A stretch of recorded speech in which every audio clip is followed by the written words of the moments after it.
ಸರ್ವ ಕರ್ನಾಟಕ ವೀಕ್ಷಕರಿಗೆ ಸ್ವಾಗತ. ನಮ್ಮ ಚಾನೆಲ್ ಸಬ್ಸ್ಕ್ರೈಬ್ ಮಾಡಿ ಮತ್ತು ಲೈಕ್ ಮಾಡಿ, ಶೇರ್ ಮಾಡಿ. ಸಮಾಜವಾದಿ, ಸರ್ವಧರ್ಮ ಸಮಭಾವದ ಪ್ರಜಾಸತ್ತಾತ್ಮಕ ಗಣರಾಜ್ಯವನ್ನಾಗಿ ರಚಿಸಲು ಅದರ ಸಮಸ್ತ ನಾಗರಿಕರಿಗೆ ಸಾಮಾಜಿಕ, ಆರ್ಥಿಕ ಮತ್ತು ರಾಜಕೀಯ ನ್ಯಾಯ, ವಿಚಾರ, ಅಭಿವ್ಯಕ್ತಿ, ವಿಶ್ವಾಸ, ಧರ್ಮಶ್ರದ್ಧೆ ಮತ್ತು ಉಪಾಸನಾ ಸ್ವಾತಂತ್ರ್ಯ, ಸ್ಥಾನಮಾನ ಹಾಗೂ ಅವಕಾಶ ಸಮಾನತೆ ದೊರೆಯುವಂತೆ ಮಾಡಲು ಮತ್ತು ವ್ಯಕ್ತಿ ಗೌರವವನ್ನು, ರಾಷ್ಟ್ರದ ಏಕತೆಯನ್ನು ಹಾಗೂ ಖಂಡತೆಯನ್ನು ಸುನಿಶ್ಚಿತಗೊಳಿಸಿ ಅವರಲ್ಲಿ ಭ್ರಾತೃತ್ವ ಭಾವನೆಯನ್ನು ವೃದ್ಧಿಗೊಳಿಸಲು ಶ್ರದ್ಧಾಪೂರ್ವಕ ಸಂಕಲ್ಪ ಮಾಡಿದವರಾಗಿ 26ನೇ ತಾರೀಕಿನ ಈ ದಿವಸ ಈ ಮೂಲಕ ಈ ಸಂವಿಧಾನವನ್ನು ಅಂಗೀಕರಿಸಿ ಅಧಿನಿಯಮಿಸಿ ಅರ್ಪಿಸಿಕೊಂಡಿದ್ದೇವೆ. ಜೈ ಭೀಮ್. ವಂದನೆಗಳು. ಒಂದು ಸೀರೆ ಕೊಟ್ರೆ ಯಾಕೆ ನೀವು ಸೀರೆ ಕೊಡ್ತೀರಾ ಅಂತ ಕೇಳ್ತೀವಿ. ಆದ್ರೆ ಒಬ್ಬ ಓಟ್ ಕೊಡೋನು ಒಂದು ಸೀರೆ ಕೊಟ್ರೆ ನಾವು ಆ ಸೀರೆಗೆ ಹೋಗಿ ಓಟ್ ಹಾಕ್ತಿವಲ್ಲ, ಅಥವಾ 2,000 ರೂಪಾಯಿ ಕೊಟ್ರೆ ಆ ಓಟ್ಗೋಸ್ಕರ, ಆ 2,000 ರೂಪಾಯಿಗೋಸ್ಕರ ಹೋಗಿ ನಮ್ಮ ಓಟ್ನ ನಾವು ಮಾಡ್ಕೋತಿದೀವಲ್ಲ. ಬಾಬಾ ಸಾಹೇಬ್ ಅಂಬೇಡ್ಕರ್ ಕೊಟ್ಟಿರ್ತಕ್ಕಂಥ ಓಟಿನ ಹಕ್ಕು ಮಹತ್ವವಾದದ್ದು. ಅದರಿಂದ ನಾವು ಏನ್ ಬೇಕಾದ್ರೂ ಬದಲಾವಣೆ ಮಾಡ್ಬೋದು. Political is A master key ಅಂತ ಹೇಳಿ ಬಾಬಾ ಸಾಹೇಬ್ ಅಂಬೇಡ್ಕರ್ ಹೇಳಿರತಕ್ಕಂಥದ್ದು. ಸೊ ಅದನ್ನ ಯಾಕೆ ನಾವು ಅಳವಡಿಸ್ಕೊಳ್ತಾ ಇಲ್ಲ, ಯಾಕೆ ನಾವು ಅದನ್ನ ಪಡ್ಕೊಳ್ಳುವಂತ ಒಂದು ಶಕ್ತಿನ ನಾವು ಇನ್ನೂ ರೂಪಿಸ್ಕೊಳ್ಳಿಲ್ಲ ಅನ್ನೋದು ಬಹಳ ಮುಖ್ಯವಾಗಿರ್ತಕ್ಕಂಥ ವಿಷಯ. ಅದು ಒಂದನ್ನ ನಾವು ಪಡ್ಕೊಂಡ್ರೆ ಎಲ್ಲನೂ ಬದಲಾವಣೆ ತರಂತ ಸಾಧ್ಯತೆಗಳಿದೆ. ಅದರ ಜೊತೆಗೆ ನಾವು ಹೆಚ್ಚಿನದಾಗಿ ಶಿಕ್ಷಣಕ್ಕೆ ಮಹತ್ವ ಕೊಟ್ಟು ಹೆಚ್ಚೆಚ್ಚಾಗಿ IAS, IPS, KS ಅಂತ ಅಧಿಕಾರಿಗಳು ಹೊರಬರಬೇಕು ನಮ್ಮ ಸಮುದಾಯದಿಂದ. ಅದು ಎಲ್ಲಿಂದ ಸಾಧ್ಯ ಅಂತ ಹೇಳಿದ್ರೆ ನಮ್ಮಂತ ಹೆಣ್ಮಕ್ಳು ಬಹಳ ಶ್ರಮ ವಹಿಸಿ ಕೆಲಸ ಮಾಡಿದ್ರೆ ಮಾತ್ರ ಆಗುತ್ತೆ. ಸೀರಿಯಲ್ ನೋಡ್ಕೊಂಡು, ಟಿವಿ ನೋಡ್ಕೊಂಡು ಅಥವಾ ಸೀರೆಗೋಸ್ಕರ ಹೋಟ್ ಹೊತ್ಕೊಂಡು ಬರೋದೇ ನನ್ನ ಜವಾಬ್ದಾರಿ, ಅಥವಾ ನಾನು ಅಡುಗೆ ಮಾಡೋಕ್ಕೆ ನನ್ನ ಜವಾಬ್ದಾರಿ, ಅವೆಲ್ಲವೂ ಮಾಡಬೇಕು. ಅಡುಗೆನೂ ಮಾಡಬೇಕು, ಜವಾಬ್ದಾರಿನ ನಿಭಾಯಿಸ್ತಾನೆ ನಾನು ಏನು ಮಾಡಬೇಕು ಅಂತ ಹೇಳೋ ಪ್ರಜ್ಞೆ ನಂಗೆ ಯಾವಾಗವಾಗ ಮಂಜುಳಮ್ಮ ಬಹಳ ಸ್ಫೂರ್ತಿ ಆಗ್ತಾರೆ.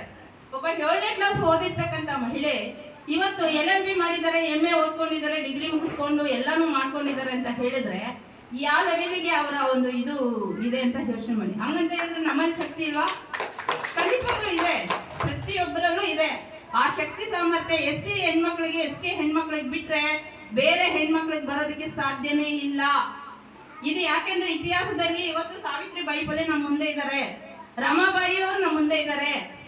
ರಮಾಬಾಯಿ ಅವರು ಅಂಬೇಡ್ಕರ್ ಅವರು ಒಂದ್ ಮಾತು ಹೇಳ್ತಾರೆ ಒಂದ್ ಕಡೆ, ನಾನೇನಾದ್ರೂ ಇವತ್ತು ಈ ಸ್ಥಿತಿಲಿ ಇದ್ದೀನಿ ಅಂತ ಹೇಳಿದ್ರೆ ರಮಾಬಾಯಿನೇ ನನಗೆ ಕಾರಣ ಅಂತ ಹೇಳ್ತಾರೆ. ರಮಾ ಏನಾದ್ರೂ ಇಲ್ಲ ಅಂದಿದ್ರೆ ನಾನು ತರಗೆಲೆಯಾಗಿ ಉದುರು ಹೋಗ್ತಿದ್ದೆ ಅಂತ ಹೇಳಿ ಒಂದ್ ಕಡೆ ಅವ್ರು ಕೋಟ್ ಮಾಡಿ ಹೇಳ್ತಾರೆ.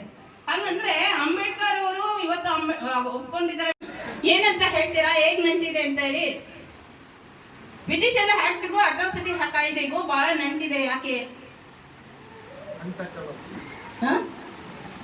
Atrocity act untouchable, of course.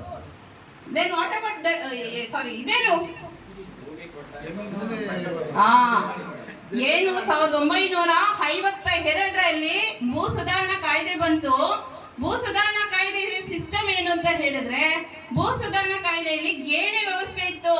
ಅಂದ್ರೆ ಯಾರು ಮೇಲ್ಜಾತಿಗಳು, ಗೌಡ್ರು, ಪಾಳ್ಯಗಾರರು ಅಥವಾ ಈ ಏನು ಲ್ಯಾಂಡ್ ಮಾಫಿಯಾ ಅಂತ ಹೇಳ್ತಿದ್ರು ಮೊದ್ಲು, ಅಂತವ್ರ ಹತ್ರ 1000 ಎಕರೆ ಕೊಳಿತಾ ಬಿತ್ತು ಅಲ್ವಾ?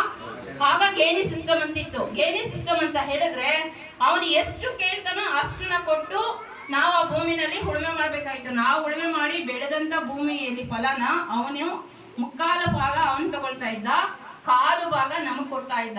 ಆ ಒಂದು ವ್ಯವಸ್ಥೆ ಹೋಗ್ಬೇಕು ಅಂತ ಹೇಳಿ 1952ರಲ್ಲಿ ಭೂ ಸುಧಾರಣಾ ಕಾಯ್ದೆ ಅಂತ ಹೇಳಿ ತಗೊಂಬಂದ್ರು.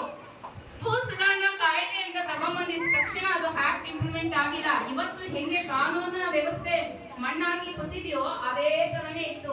ಇವತ್ತು ಜುಡಿಷಿಯರಿ ಸಿಸ್ಟಮ್ ಅಲ್ಲಿ ಕೂಡ ಆ ಹೋರಾಟಕ್ಕೆ ಒಂದು ಟೀಮ್ ಆಗಿ ಬರಬೇಕಾಗಿತ್ತು, ಒಂದು ಗುಂಪಾಗಿ ಬರಬೇಕಾಗಿತ್ತು. ಆ ಗುಂಪಿಗೆ ಕಾಂಗ್ರೆಸ್ ಅಂತ ಹೇಳಿ ಕರೆದಿದ್ದು, ಅದೊಂದು ಪಕ್ಷವಾಗಿ ಇಟ್ಕೊಂಡಿದ್ದು ಹಾಗಾಗಿತ್ತು. ಮತ್ತೆ ಇದಲ್ಲ, ಅದು ಆದ್ಮೇಲೆ ಇದು ಬಿಜೆಪಿ, ಕಾಂಗ್ರೆಸ್ ಅಥವಾ ಜೆಡಿಎಸ್ ಯಾವುದೇ ಪಕ್ಷಗಳು ಏನ್ ಮಾಡ್ತವೆ ಅನ್ನೋದನ್ನ ನಾನು ಹೇಳ್ತೀನಿ ಈಗ. ಸೊ ಅದರ ಜೊತೆಗೆ 1900 ಏನು ಭೂ ಸುಧಾರಣೆ ಕಾಯ್ದೆ ಆಯ್ತು, ಅದಾದ್ಮೇಲೆ ಬೇರೆ ಕಾಯ್ದೆಗಳು ಎಲ್ಲವೂ ಇಂಪ್ಲಿಮೆಂಟ್ ಆಗಿ 20 ವರ್ಷಗಳು ಕಳೆದರೂ ಕೂಡ ಜನಾಂಗಕವಾಗಿ ಏನೂ ಆಗ್ಲಿಲ್ಲ ಅಂತ ಹೇಳಿ 1974ರಲ್ಲಿ ಚಳವಳಿ ಹುಟ್ಕೊಂತು. ಅದು ಸ್ಟೂಡೆಂಟ್ ಚಳವಳಿಯಾಗಿ ಎಲ್ಲ ಕಡೆ ಹುಟ್ಕೊಂಡಂತ ಸಂದರ್ಭದಲ್ಲಿ ಕಾಂಗ್ರೆಸ್ನಲ್ಲಿ ಇಂದಿರಾ ಗಾಂಧಿಯವರು ಅವಾಗ ಪ್ರಧಾನಿಯಾಗಿದ್ರು, ನೆಹರು ಇದ್ರು, ಅದಾದ್ಮೇಲೆ ಇವ್ರು ಬಂದ್ರು. ಸೊ ಅದಾದ್ಮೇಲೆ ಅವ್ರಿಗೆ ಸೋಲ್ತೀನಿ ಅನ್ನೋ ಒಂದು ಭಯದಿಂದ ಏನಾಯ್ತು ಅಂತ ಹೇಳಿದ್ರೆ ಇವ್ರನ್ನ ಅರೆಸ್ಟ್ ಮಾಡಿಸೋಕ್ಕೋಸ್ಕರ ತುರ್ತು ಪರಿಸ್ಥಿತಿನ ಘೋಷಣೆ ಮಾಡ್ತಾರೆ. ಘೋಷಣೆ ಮಾಡಿದ ನಂತರ